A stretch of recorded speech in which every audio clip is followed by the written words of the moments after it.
Bonjour, aujourd'hui nous allons voir la recette de chahan. Alors le chahan c'est le riz cantonais tout simplement.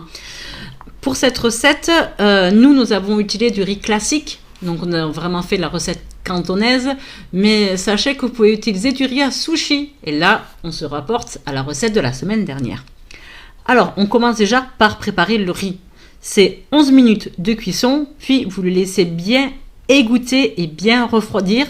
Une fois que c'est fait, il est dans une sorte de gros plat. Je vous conseille un gros saladier et vous le mettez de côté, vous ne touchez plus. Alors ensuite, il faut tailler tous les légumes et le jambon en petits carrés.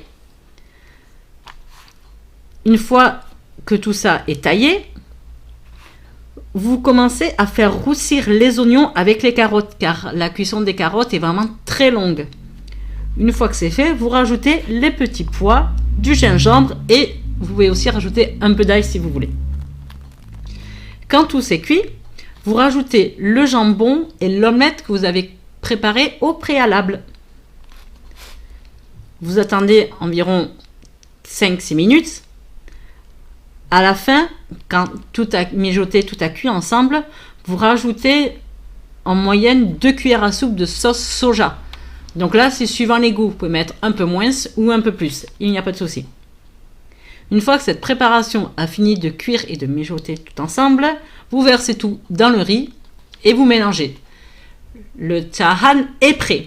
Mais la version japonaise, il faut que vous preniez un petit bol, une petite bolinette, vous le mettez votre préparation avec le riz dans le bol, vous tassez bien mais sans écraser surtout, vous posez une assiette dessus, vous retournez.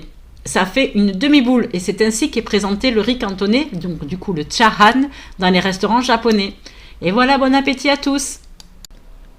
Nous avons aussi fait des karaage. Pour les karaage, il faut tailler la viande en carrés. À côté de ça, vous faites une préparation en mélangeant tous vos ingrédients.